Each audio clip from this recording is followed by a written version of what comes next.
السلام عليكم ورحمة الله. الحمد لله رب العالمين والصلاة والسلام على أشرف الأنبياء والمرسلين نبينا محمد وعلى آله وصحبه أجمعين أما بعد.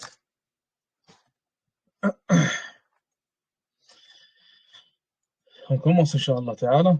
Donc on est à la page 100. Le cours passé on a vu Riya, on a vu l'ostentation. Qui m'explique ce qu'est l'ostentation? Qui m'explique ce qu'est l'ostentation? Ça veut dire quoi Riya?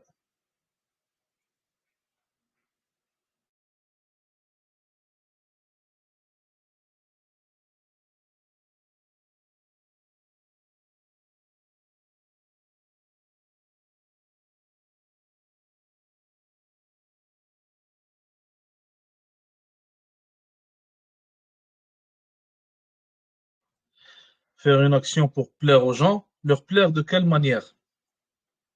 Leur plaire de quelle manière?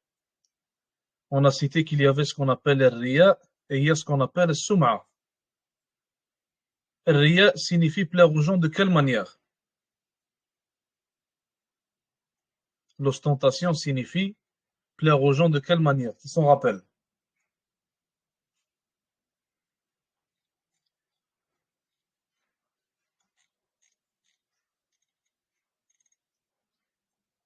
Le riya, c'est relié à la vue.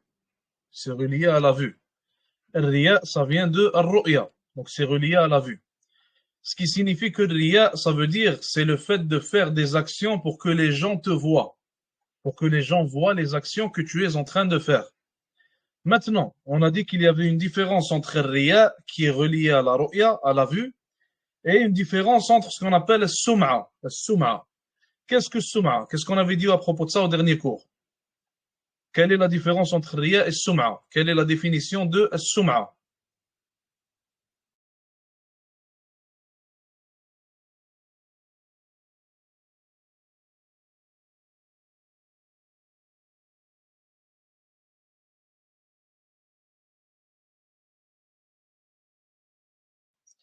Qui s'en rappelle? Sum'a, ça veut dire quoi?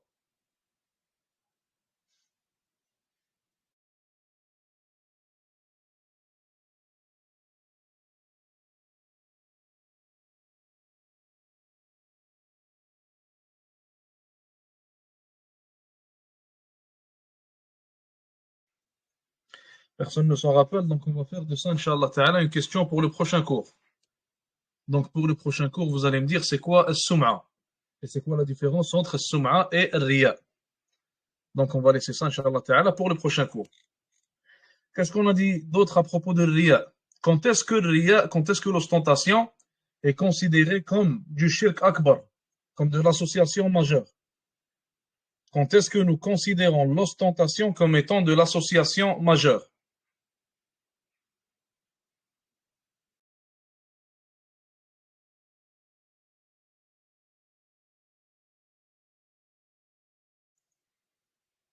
On va laisser pour le prochain cours, Souma, Inch'Allah. Quand est-ce que l'ostentation relève de l'association majeure?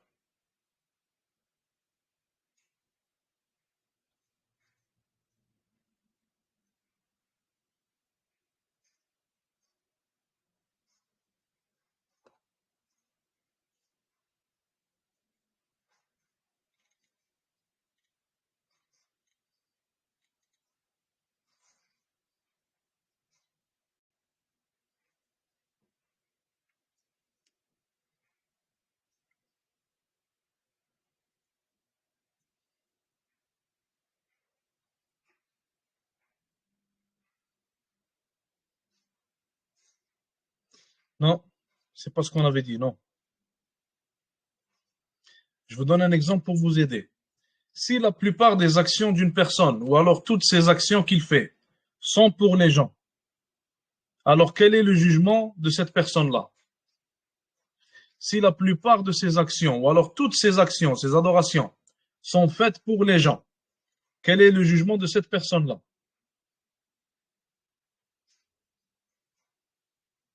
Rapidement, comme ça on passe à autre chose.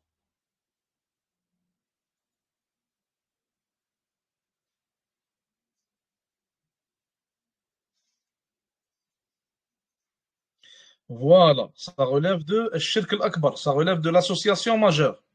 On a dit que si une personne, la plupart de ses adorations ou toutes ses adorations sont faites pour les gens, alors dans ce cas-là, c'est de l'association majeure dans son cas.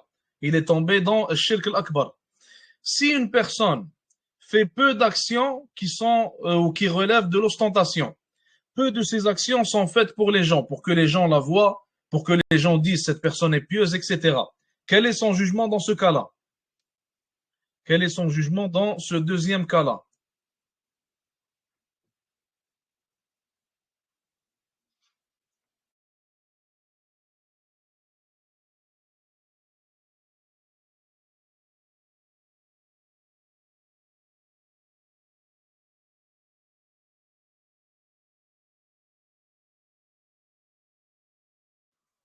C'est l'association mineure, pas l'ostentation mineure. L'association mineure. Donc dans ce cas-là, ça relève de Shirk al-Asghar, l'association mineure. Donc les frères et les sœurs, il faut réviser, Inch'Allah Ta'ala. Il faut se concentrer quand on est dans le cours aussi. Il faut prendre ça au sérieux. Car honnêtement, ce genre de choses-là, d'ailleurs, ce livre-là, c'est un livre très très simple. Il est extrêmement simplifié. Si on a du mal à le comprendre ou alors à se concentrer en faisant ce livre-là, alors avec les autres grands livres qui viennent après, on aura beaucoup de mal. Donc il faut se concentrer, Inch'Allah Ta'ala, il faut réviser, prendre ça au sérieux. Et il faut faire en sorte à ce que, même lorsqu'on n'a pas de cours, mathalan, il faut s'asseoir, ouvrir ses notes, réviser, relire ce qu'on a fait, réouvrir le livre, relire les pages qu'on a faites, etc. Donc, d'ailleurs, le ilm, si on le délaisse, il va partir. Le ilm, c'est quelque chose de précieux. Si quelqu'un ne lui donne pas son importance qu'il lui doit, alors le ilm va partir. Le ilm n'a pas besoin de nous. Nous avons besoin de cette science-là. Donc, si on ne la prend pas au sérieux, si on ne lui accorde pas son importance, elle va partir et on va devenir des ignorants et on va rester des ignorants en réalité. Donc, Inch'Allah Ta'ala, je m'attends à ce que les prochains cours, quand on pose des questions, plus de gens participent et que la participation soit plus sérieuse, Inch'Allah. Page 100. Donc, on est à la page 100. Il nous reste seulement 20 pages à peu près pour finir le livre, alhamdulillah. Donc, la page 100, iradatul insani bi'ibadatihi dunya. Le fait que l'individu vise, le fait que l'individu ait pour objectif, de par ses adorations, de par l'accomplissement de ses adorations, le gain de la dunya. Donc, pourquoi est-ce qu'il fait ses adorations? Pour obtenir une part de la dunya, pour obtenir des choses reliées à la dunya, à la vie mondaine. C'est pour ça qu'il fait ses actions et ses adorations-là. Et on va voir, Inch'Allah Ta'ala, ça plus en détail, avec les jugements, les définitions, etc. Donc, le cheikh, Jazahullah khair, il commence par dire Al-Muradu bidhalika. Qu'est-ce qu'on veut dire par là? Qu'est-ce qui est voulu par ce titre-là? أن يعمل الإنسان العبادة المحضة ليحصل على مصلحة دنيوية مباشرة. Que l'être humain, ce qu'on veut dire par ce titre-là, c'est que l'être humain ou alors l'individu fasse une adoration qui est censée être faite pour Allah Azza wa Jal. Pourquoi est-ce qu'il l'a fait? Pour bénéficier d'un gain mondain qu'il va avoir immédiatement, qu'il va gagner tout de suite. Donc pour bénéficier d'une chose mondaine qu'il va gagner tout de suite. Des exemples, et comme ils disent en arabe l'expression importante, bil mithali yattadihul maqal. On dit avec les exemples, avec l'exemple qu'on donne, la parole devient plus claire. Avec les exemples qu'on donne, l'enseignement devient plus clair. D'ailleurs, une anecdote sur le côté, Nabi alayhi salatu salam, lorsqu'il enseignait plutôt des choses aux Sahaba radiyallahu anhum, il donnait énormément d'exemples. Car Nabi alayhi salatu salam était le meilleur des enseignants et des éducateurs. Et il savait très bien que, grâce aux exemples, bi'idhnillah azza wa jal, la compréhension va être beaucoup plus simple et beaucoup plus facile. Donc, quelques exemples que le cheikh donne ici, Jazahullah khair, il dit, premièrement, كَمَنْ يَحُجُّ لِيَأْخُذَ الْمَالِ. Comme une personne qui fait, مثلا, le hajj juste pour gagner de l'argent. Ou alors, deuxièmement, كَمَنْ يَغْزُو لِأَخْذِ الْغَنِيمَةِ. Comme une personne qui va faire le djihad fi sabilillah, il va aller dans les conquêtes fi sabilillah seulement pour al-ghanima, seulement pour le butin de guerre. Il ne veut pas le visage d'Allah Azza wa Jal par ça, il ne cherche pas à plaire à Allah subhanahu wa ta'ala. Son seul et unique objectif, c'est de gagner le butin de guerre. Et vous voyez comment je suis en train de mettre l'accent sur le fait que son seul objectif soit le butin de guerre. Car s'il a le butin de guerre comme objectif et il a aussi le fait de plaire à Allah Azza wa Jal comme autre intention, là ça va changer. Là on parle vraiment d'une personne qui a seulement pour objectif le fait de gagner quelque chose de mondain, le fait de bénéficier d'un bénéfice mondain quelconque. Un troisième exemple, وَكَمَنْ يُؤَذِّنُ لِأَخْذِ الرَّاتِبِ. Ou alors comme une personne qui fait le adhan seulement pour gagner le salaire du mu'adhin. Dans les pays musulmans, certains pays donnent un ratib, ils donnent un salaire mensuel à la personne qui fait le adhan. Ils donnent aussi un salaire mensuel au imam, le imam de la mosquée, مثلا. Maintenant, ici, dans cet exemple, on parle d'une personne qui fait le adhan seulement pour bénéficier de cet argent. Donc, les autres choses, ça ne l'importe pas. Il ne veut pas plaire à Allah Azza wa Jal, il ne cherche pas à atteindre les vertus du mu'adhin, il veut seulement l'argent et rien d'autre. Quatrième exemple, وكمن يطلب العلم الشرعي من أجل الشهادة والوظيفة فقط. Quatrième exemple, ou alors comme une personne qui étudie les sciences religieuses, ne voulant par cela que les certificats, ne voulant par cela qu'être appelé cheikh ou alors être appelé docteur, ne voulant par cela que gagner مثلا une place dans une université pour enseigner ou alors dans un institut, ne voulant par cela que gagner de l'argent. Car Allah al-Musta'an, au jour d'aujourd'hui, dans certains pays occidentaux, le imam, il touche plus d'argent que le docteur des fois, subhanallah.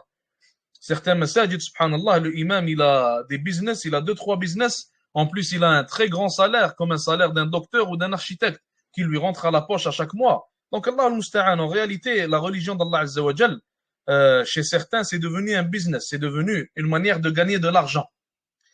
Donc, quel est le jugement de cela?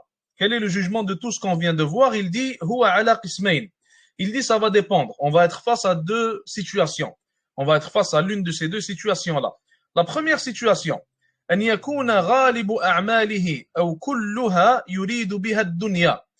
Première situation, c'est qu'une personne, toutes ses actions qu'elle fait, ou alors la plupart de ses actions, elle désire par ces dernières avoir un gain mondain, bénéficier d'un gain mondain. Ça veut dire que la majorité des adorations et des actions de cette personne, ou alors toutes ces adorations, elle ne les fait que pour avoir de l'argent, que pour gagner مثلا une place dans la société, que pour être appelé cher, que pour être populaire, etc. Quel est le jugement de cela? Quel est le jugement de cela? Rappelez-vous de ce qu'on a vu dans le chapitre de l'ostentation.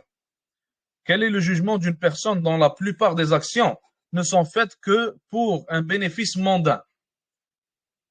Rappelez-vous de ce qu'on a dit dans Riya.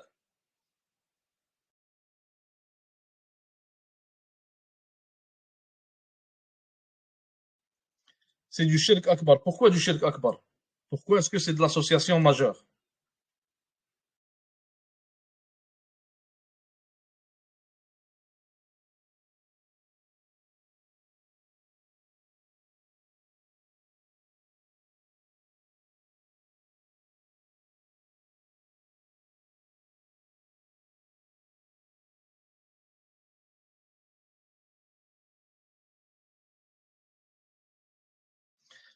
Rappelez-vous de ce que le cheikh a dit dans Riya. Il a dit que si une personne fait en sorte que la plupart de ses actions soient pour les gens, ou alors pour autre qu'Allah Azza wa Jal, alors il faut savoir qu'un tel comportement ne peut pas émaner d'un musulman, ça ne peut pas émaner d'un croyant. Une personne qui a la croyance, le iman, la foi dans son cœur, c'est impossible pour elle de faire en sorte à ce que toutes ses actions, ou la majorité de celles-ci, soient pour autre qu'Allah Azza wa Jal. Le croyant peut faire des erreurs, il peut tomber dans des erreurs, il peut tomber dans l'ostentation, il peut faire en sorte à ce que parfois ses actions soient ostentatoires, c'est possible, tout le monde fait des erreurs, il n'y a pas de problème avec ça. Et ça ne le sort pas de l'islam, ce n'est pas de l'association majeure. Mais si une personne ne désire que la dunya, il ne désire que le regard des gens, il ne désire aucunement le fait de plaire à Allah Azza wa Jal, ou de faire ne serait-ce qu'une quelconque action pour Allah subhanahu wa ta'ala, alors sachez qu'un tel comportement n'émane pas d'un croyant. Un tel comportement ne vient pas d'un croyant, ce qui en fait du shirk akbar. Donc le jugement de cela, comme il dit ici, فَهَذَا شِرْكٌ أَكْبَرٌ. Deuxième situation, أن يعمل عملا معينا ويريد به الدنيا. أن يعمل عملا معينا ويريد به الدنيا. Dans cette deuxième situation, qu'il fasse une certaine action, qu'il fasse مثلا une prière, مثلا, on va donner un exemple, ou alors un exemple qui serait plus clair, qu'il ait مثلا étudié quelque part. Donc cette personne, la plupart de ses actions sont faites pour Allah Azza wa Jal. Mais il a perdu مثلا le contrôle à un certain moment, sa foi, elle a possiblement baissé, il a commis une erreur, il est allé étudier quelque part seulement pour gagner un travail, ne voulant pas par cela le visage d'Allah Azza wa Jal, ni sa satisfaction. Dans ce cas-là, le cheikh il dit فَهَذَا شِرْكٌ أَصْغَرٌ. Ceci relève de l'association mineure ويبطل العمل. Et ceci annule l'action, bien sûr. Comme le Nabi alayhi salatu wassalam, il a dit dans le hadith, إنما الأعمال بالنيات. Certes, les actions ne valent que par leurs intentions. Si quelqu'un va faire une action pour autre qu'Allah Azza wa Jal, elle ne sera pas acceptée de lui et elle sera vaine tout simplement. Donc si quelqu'un va commettre quelques actions مثلا, pour un gain mondain, alors dans ce cas-là, ça va relever de l'association mineure. Donc comme vous l'avez vu, c'est très similaire avec le riya, c'est très similaire avec les jugements de l'ostentation. Donc التحذير من إرادة الإنسان بعمله الدنيا. L'avertissement qu'Allah Azza wa Jal nous a cité dans le Coran et l'avertissement qui est cité en général en islam du fait que la personne veuille par ses adorations obtenir un gain mondain. Allah Azza wa Jal a dit من كان يريد الحياة الدنيا وزينتها نوفي إليهم أعمالهم فيها وهم فيها لا يبخسون. Allah Azza wa Jal a dit celui qui désire la dunya et qui désire ses bienfaits, donc la traduction elle est à peu près, elle n'est pas 100% exacte, et désire ses bienfaits, on leur donnera la récompense de leurs actions dans cette dunya. Et ils ne seront pas malheureux, ils n'auront pas de mal dans cette dunya-là. Et ceux-là n'auront dans la akhira que le feu, que le feu de l'enfer.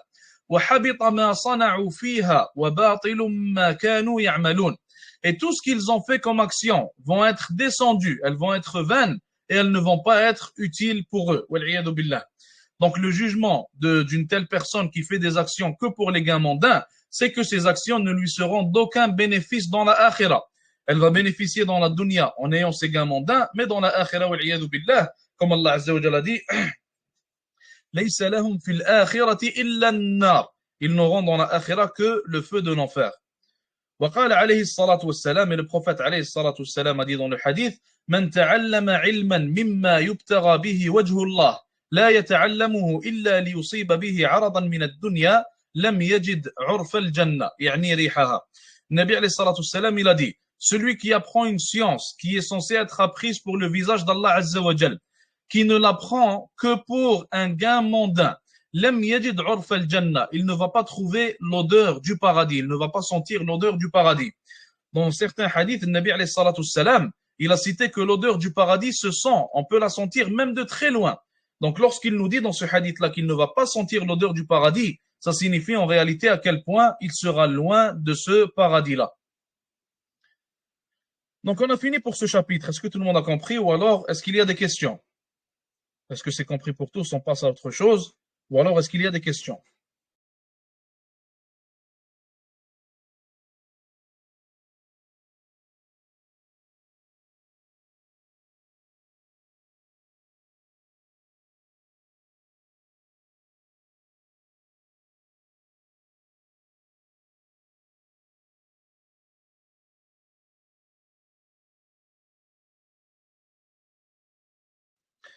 On passe au prochain chapitre qui est très intéressant lui aussi. Donc, page 102, il dit ici, Al-halifu bi ghayrillah, juré par autre qu'Allah Azza wa Jal. Al-halifu bi ghayrillah. Donc, ta'rif al-halif, la définition de l'halif, qu'est-ce qu'on veut dire par là en islam, istilahan, توكيد الحكم بذكر معظم بحرف من حروف القسم. Donc, c'est composé de trois informations importantes. Cette définition est composée de trois informations importantes. Al-halif, ça signifie quoi? Premièrement, c'est le fait de confirmer une chose qu'on a dite. Premièrement, c'est le fait de confirmer une chose qu'on a dite. Deuxièmement, comment est-ce qu'on la confirme? On la confirme en mentionnant quelqu'un d'important pour nous. Un être qui est important pour nous. Et comment est-ce qu'on fait cette confirmation-là? Donc, troisièmement, il dit ici, biharfin min huruf al-qasam, avec une lettre qui fait partie des lettres de l'qasam, du fait de jurer. Qu'on va voir ces lettres, Inch'Allah, on va les voir à l'instant. Donc, il dit ici, وحروف القسم, et les lettres de l'qasam sont al-waw, donc harf al-waw, wal-ba, et la lettre ba en arabe, wa harf ta, et la lettre ta en arabe. Donc on peut jurer en utilisant le waw. Par exemple, on dit wallahi. Quiconque dit wallahi vient de jurer. Et il a utilisé quelle lettre pour jurer? Il a utilisé le waw. En arabe, on peut aussi utiliser le ba pour jurer. Mathalan, on dit billahi, billahi. Quiconque dit billahi, alors encore une fois, il vient de jurer. Et il a utilisé la lettre ba pour jurer. Et troisièmement et dernièrement, on peut aussi jurer en utilisant le ta en disant tallahi, tallahi. Parfois dans le Coran, Allah Azza wa Jal, il cite tallahi. On le voit assez souvent. Donc, tallahi, c'est aussi une manière de jurer en utilisant la lettre ta. Donc, huruf al-qasam, les trois lettres qu'on peut utiliser pour jurer en arabe, c'est le waw, al-ba et al-ta, dernièrement. Tasmiyatun ukhra, il faut savoir que le halif, le fait de jurer, on peut l'appeler en arabe le halif et on peut l'appeler aussi par d'autres synonymes qu'il a. Le premier synonyme, c'est al-yamin. Le premier synonyme, c'est al-yamin. Al-yamin, ça signifie aussi al-halifu. Ça signifie aussi le fait de jurer. Et deuxièmement, al-qasam. Deuxièmement, on l'appelle aussi al-qasam. Donc, pour ça qu'en arabe, on dit qasaman billah. Al-qasam, ça veut aussi dire le fait de jurer. Donc, on peut l'appeler le halif, on peut l'appeler al-yamin, et on peut l'appeler aussi al-qasam. Al-yamin ou al-mashrou'a. Maintenant, les manières de jurer qui sont permises et légiférées en islam. Les manières de jurer qui sont permises et légiférées en islam. Premièrement, le cheikh dit hiya ma kanat billah. La première manière de jurer permise en islam, c'est le fait de jurer par Allah Azza wa Jal. En disant mathalan wallahi, en disant mathalan billahi, ou alors en disant tallahi. Donc jurer par Allah Azza wa Jal de l'une de ces trois manières, c'est permis en islam. La deuxième manière de jurer permise en islam, ou bismin min asma'ihi, c'est le fait de jurer par un nom, parmi les noms d'Allah Azza wa Jal. Mathalan, on dit War-Rahman, par le tout miséricordieux, Wal-Azim, ou alors Wal-Sami', ou alors Wal-Basir, par n'importe lequel parmi les noms d'Allah subhanahu wa ta'ala, nous pouvons jurer. Donc n'importe quel nom d'Allah Azza wa Jal peut être utilisé pour jurer en Allah subhanahu wa ta'ala. Troisièmement, troisième type de qasam, troisième type de halif permis, il y a le fait de jurer bi sifatin min sifatih. Donc jurer par un attribut parmi les attributs d'Allah Azza wa Jal. Mathalan, le fait de dire bi izzatillah, par l'honneur d'Allah, bi rahmatillah, ou alors wa rahmatullah, donc par la miséricorde d'Allah, wa ilmullah, par la connaissance d'Allah. Donc toutes ces manières-là, ces trois manières qu'on a citées, sont permises à utiliser lorsqu'on jure, et on peut jurer par ces trois manières-là sans aucun problème. Donc, comme on a dit, dire mathalan, wallahi, jurer par Allah Azza wa Jal, ou alors jurer par l'un des noms d'Allah Azza wa Jal, ou alors jurer par l'un des attributs ou l'un des attributs d'Allah subhanahu wa ta'ala. Question pour vous. Question pour vous. Allah Azza wa Jal dans le Coran, il dit wa shamsi wa duhaha. Allah Azza wa Jal jure par al-shams, par le soleil. Allah Azza wa Jal jure des fois par ses créatures, il jure des fois par les planètes. Il jure par énormément de choses dans le Coran, subhanahu wa ta'ala. La question qui vient maintenant, c'est, on vient de dire qu'il y a en islam trois manières de jurer. Comment ça se fait que dans le Coran, Allah Azza wa Jal jure par, excusez-moi, par une manière autre que ces trois-là? Comment ça se fait qu'Allah Azza wa Jal jure par une autre manière autre que ces trois-là? Qui m'explique ça?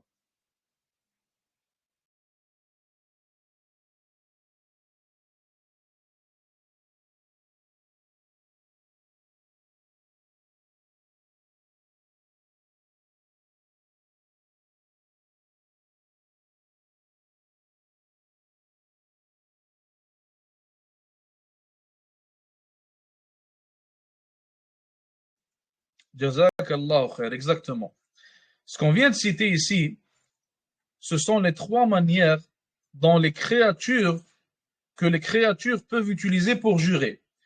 Est-ce que ces manières-là s'appliquent aussi à Allah Azza wa Jal? Est-ce qu'Allah Azza wa Jal se limite à ces trois manières-là? La réponse est non. Allah Azza wa Jal jure par ce qu'il veut. Allah subhanahu wa ta'ala fait ce qu'il veut. Mais nous, on ne peut jurer que par Allah subhanahu wa ta'ala. Ou alors par un nom parmi ses noms, ou alors par une sifa, un attribut parmi les attributs d'Allah Azza wa Jal. Maintenant, la question qui vient. Maintenant, est-ce qu'on peut jurer par le mushaf? Est-ce qu'on peut jurer par le mushaf? On entend souvent ça. Jurer par le mushaf. Est-ce que c'est permis? Est-ce que nous pouvons jurer par le mushaf?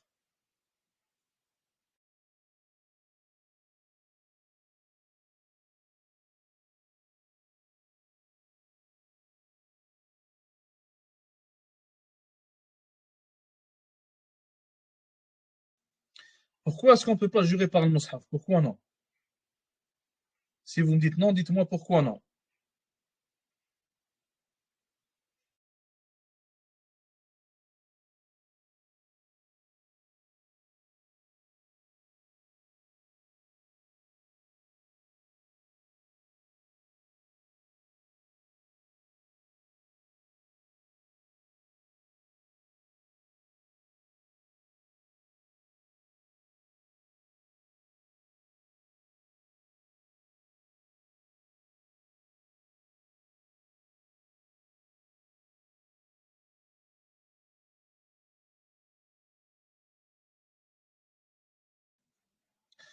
le mushaf, le Coran, si on jure par le mushaf, en voulant jurer par le livre, alors ceci n'est pas permis.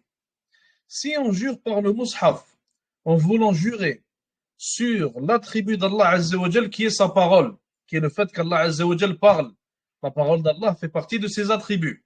Si notre intention c'est de jurer par cet attribut-là qui est la parole, alors c'est permis. On peut jurer par la parole d'Allah Azza wa Jal.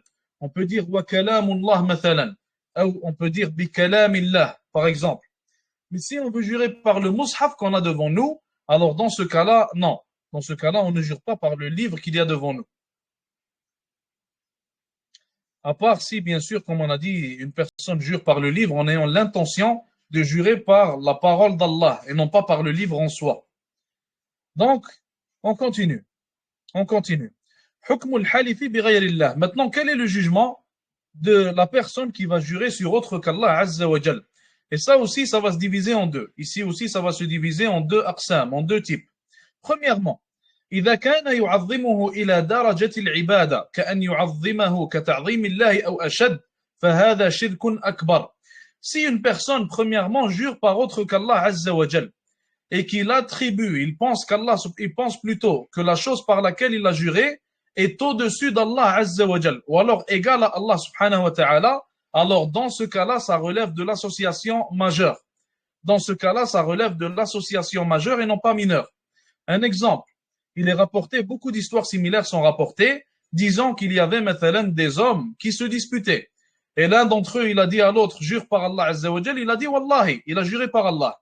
Après, il lui a dit non, jure par le saint Foulan, jure par le wali Foulan, donc la personne qui est dans sa tombe, le wali, que les soufis idolâtrent parfois. Certains soufis, bien sûr, et non pas tous. Donc, il a dit quoi? Il a répondu comment? Il a dit non.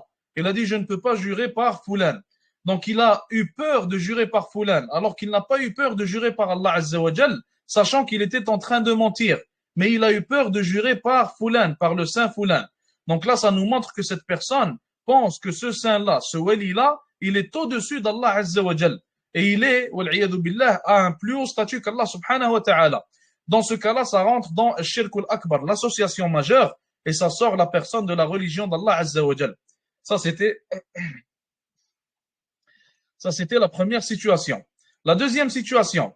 إن كان يعظمه لكن لا يصل إلى حد مساواته بتعظيم الله. Deuxième situation, s'il jure par autre qu'Allah Azza wa Jal, mais il sait plutôt que cette chose-là n'est pas au-dessus d'Allah, que cette personne n'est pas au-dessus d'Allah, que cette personne n'est pas égale à Allah Azza wa Jal.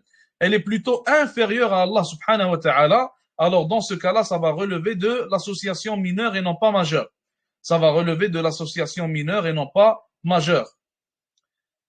La preuve de cela, le prophète alayhi salatu salam, il a dit dans le Coran, Man halifa bi ghayri Allahi faqad kafara ou ashrak. Le Nabi alayhi salatu salam, il a dit dans le hadith plutôt, celui qui jure par autre qu'Allah Azza wa Jal aura commis le kufr ou alors le shirk. Quelques exemples de personnes qui jurent par autre qu'Allah Azza wa Jal, habituellement ils jurent sur quoi? Donc on a quelques exemples ici. Premier exemple, al-halifu bil awliya. Premier exemple, le fait de jurer sur les soi-disant walis. Donc les walis, comme vous le savez déjà, ce sont des personnes mortes que les soufis prétendent être des saints. Donc ils prétendent que ces gens-là étaient des gens pieux, ce sont des gens proches d'Allah, ce sont des gens saints, et ils leur attribuent malheureusement parfois des attributs divins. Donc, des fois, certains d'entre eux, ils vont jurer par ces awliya-là. Et ça, bien sûr, c'est une chose complètement illicite en islam. Donc ça va tourner autour de l'association majeure ou alors mineure, comme on vient de l'expliquer. Deuxièmement, الحلف بجاه النبي صلى الله عليه وسلم أو بجاه الأولياء. Le fait de jurer sur le statut de Nabi alayhi salatu wassalam ou alors sur le statut de ces soi-disant awliya. Mais maintenant, il y a une question qui nous vient en tête. Si je dis مثلا, je dis مثلا, Ya Allah, par exemple, sauve-moi, ou plutôt aide-moi, ou alors réponds à mon invocation, grâce à l'amour que je porte pour le Nabi alayhi salatu wassalam. Ceci est une action qui est permise. On peut dire ça. Mais pourquoi alors maintenant on ne peut pas jurer par exemple sur le statut de Nabi sallallahu alayhi wa sallam? Pourquoi est-ce qu'on ne peut pas jurer sur le statut de Nabi alayhi salatu wassalam? Ou alors on ne peut pas invoquer Allah Azza wa Jal en disant Oh Allah, répond à mon invocation grâce au statut de Nabi sallallahu alayhi wa sallam. Quelle est la différence qu'il y a entre le statut du prophète sallallahu alayhi wa sallam et entre l'amour qu'on lui porte? Quelle différence y a-t-il entre ces deux choses-là?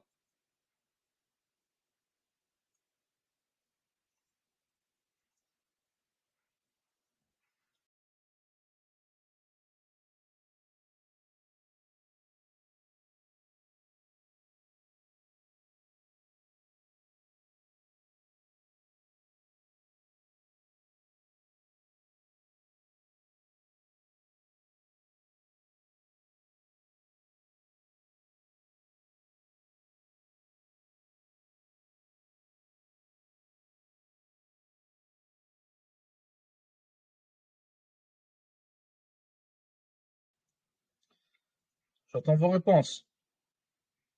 Quelle différence y a-t-il entre ces deux actions-là? Demander à Allah Azza wa Jal de répondre à notre invocation grâce au statut de Nabi alayhi salatu salam, ou alors de répondre à notre invocation grâce à l'amour qu'on porte pour le Nabi sallallahu alayhi wa sallam. Pourquoi est-ce que la première est interdite alors que la deuxième est permise? Pourquoi est-ce que la première est interdite alors que la deuxième est permise? Regardez, l'amour qu'on porte pour le Nabi alayhi salatu salam, est-ce que cet amour-là est une adoration?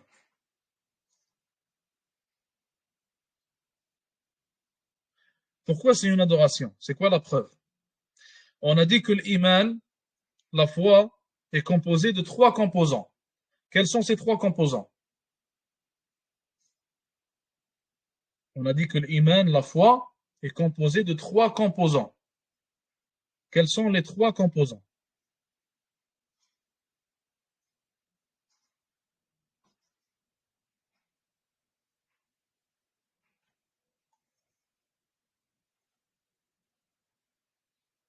Si vous écrivez le nom de Nabi alayhi salatu salam, n'oubliez jamais les majuscules. C'est très important. Donc, trois composants. On a les actions des membres, on a la croyance du cœur, on a les paroles de la langue.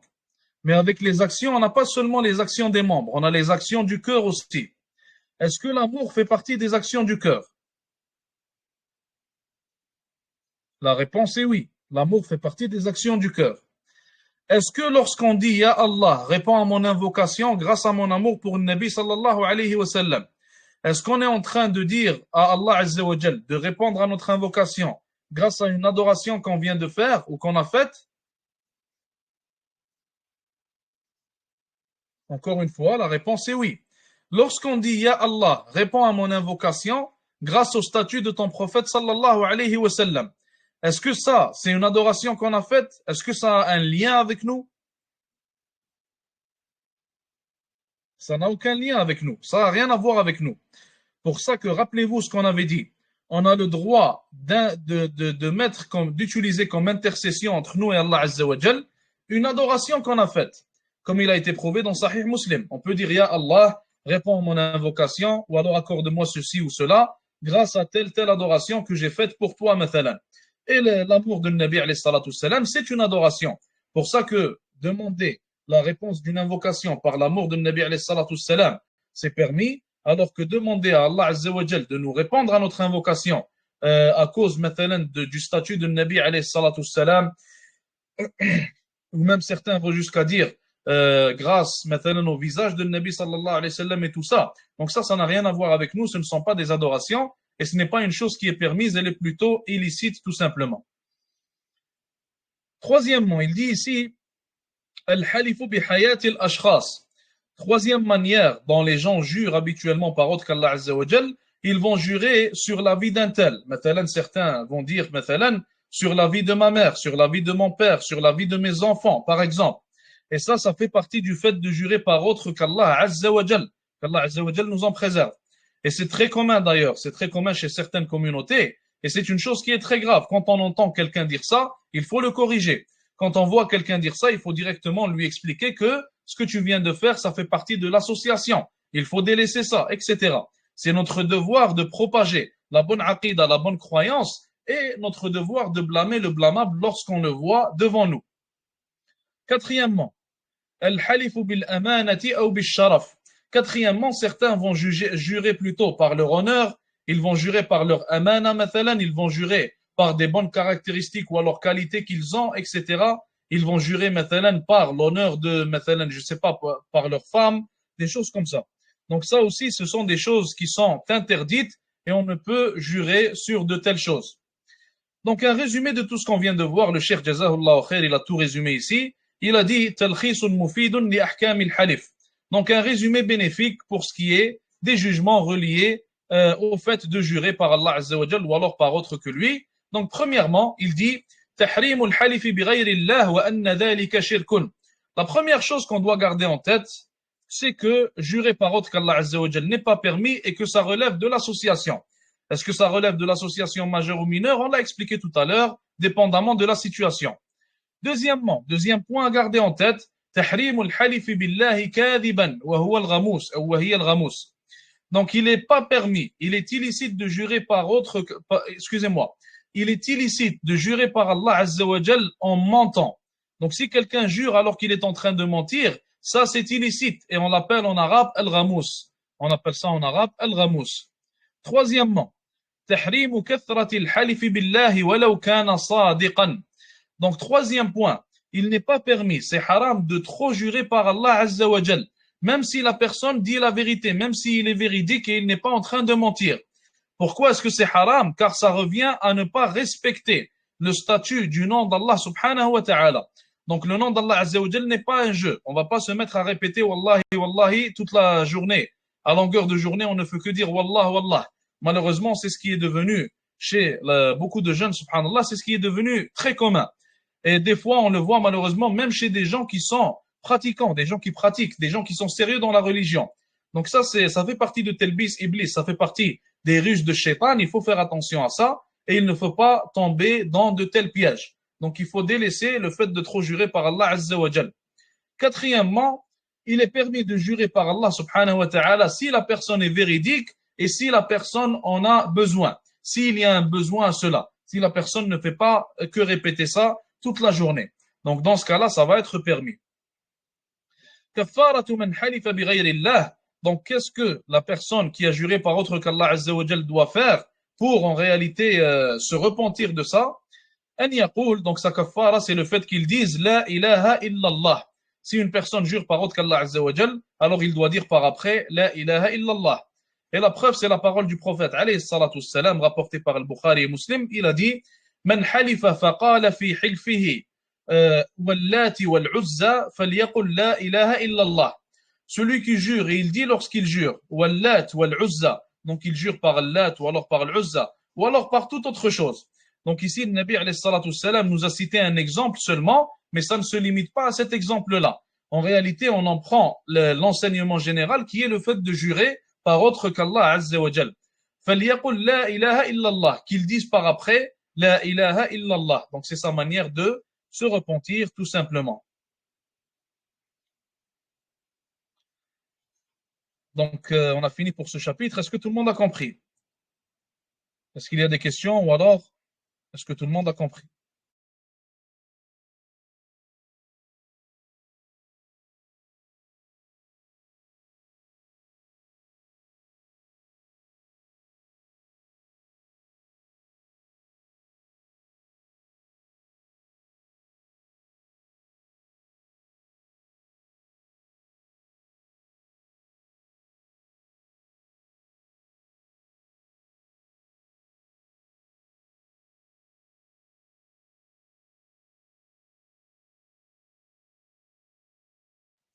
Il n'y a pas de questions. On va s'arrêter là pour aujourd'hui, Inch'Allah.